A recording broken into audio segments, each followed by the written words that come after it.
Assalamualaikum warahmatullahi wabarakatuh. Saya dari kelompok 7 akan mendiskusikan hasil dari presentasi saya yang beranggotakan yang pertama Berlianda Partana BP 18110061, yang kedua Rehan Zen Putra BP 18110053, yang ketiga Miftahul Hadi BP 18110036 dengan dosen pembimbing Ibu Dr. Elvira Lutan, SE, MSI. Baiklah, pembahasan saya pada hari ini yaitu Fin Statement, Balance Sheet, and the Statement of Cash Flow. Pembahasan pertama yaitu pengertian dari kerangka kerja konseptual.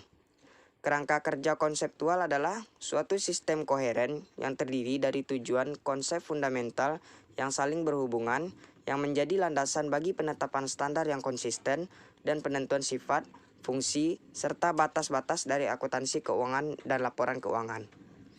Yang kedua, konsep dasar akuntansi. Konsep dasar akuntansi itu terdiri dari 4. Yang pertama, konsep entitas. Konsep entitas merupakan konsep yang paling dasar didalami dalam akuntansi karena konsep entitas memberikan suatu batasan di sekitar organisasi atau perusahaan yang berkepentingan, yaitu bahwa transaksi-transaksi dari setiap entitas dibebankan atau diperhitungkan secara terpisah dari transaksi-transaksi organisasi ataupun orang-orang yang lain termasuk para pemilik dari entitas tersebut. Yang kedua ada konsep kesinambungan. Konsep kesinambungan ini diasumsikan bahwa suatu entitas atau perusahaan akan terus melanjutkan usahanya seterusnya dan tidak akan dapat dibubarkan kecuali ada bukti sebaliknya. Logikanya di balik konsep kesinambungan ini akan lebih jelasnya digambarkan dengan mempertimbangkan asumsi alternatifnya pembubaran usaha. Yang ketiga, ada konsep periode waktu. Konsep periode waktu untuk memberi jaminan bahwa informasi akuntansi dilaporkan pada periode waktu yang teratur. Penyajian data akuntan secara teratur ini akan membantu dalam membandingkan hasil operasi perusahaan menurut waktunya, seperti dari tahun ke tahun, setiap kuartalan, dan seterusnya.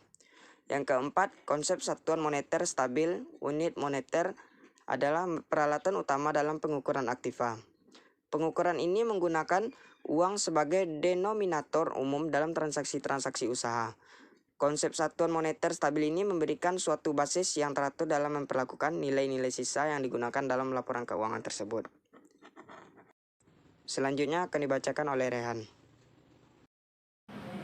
Pengertian konsep teoritis akuntansi adalah pernyataan yang dapat membuktikan pernyataan sendiri atau disebut juga aksioma yang juga sudah menerima umum karena sesuainya untuk menopang dan mewujudkan tujuan laporan keuangan yang menggambarkan sifat-sifat akuntansi yang disajikan sesuai kebutuhan dan pelaksanaan dalam konsep bebas yang disertai oleh adanya pengakuan pada pribadi. Pengertian prinsip dasar akuntansi adalah prinsip atau sifat yang mendasari akuntansi dan seluruh output yang termasuk laporan keuangan yang dijabarkan untuk tujuan laporan keuangan.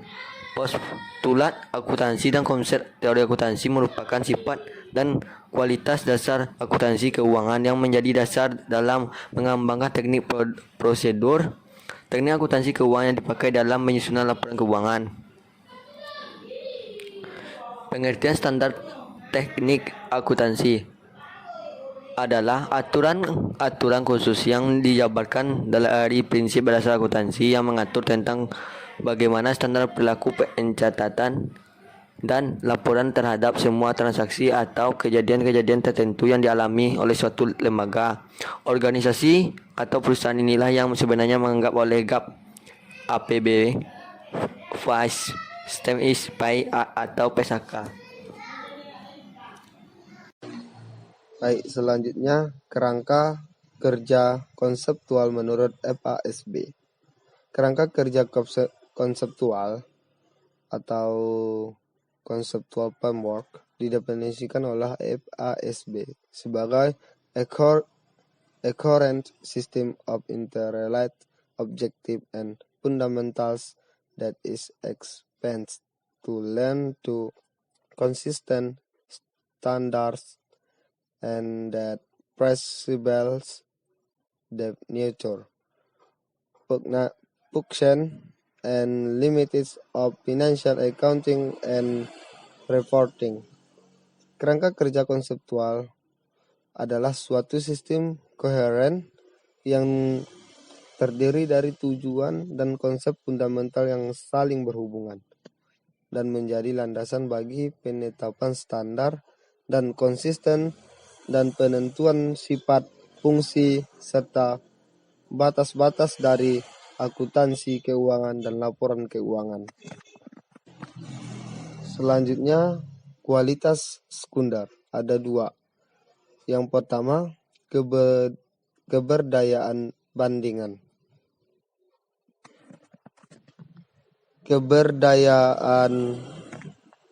Yang pertama, keberdaya bandingan.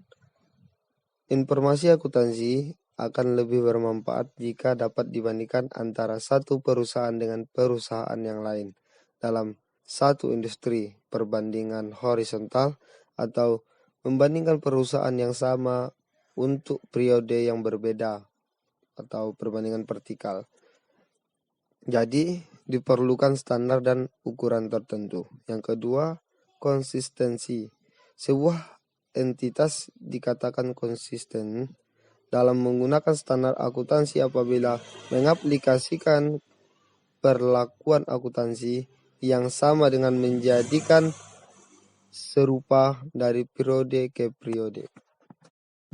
Mungkin hanya sekian presentasi dari kelompok 7. Salah dan kurangnya mohon maaf. Assalamualaikum warahmatullahi wabarakatuh.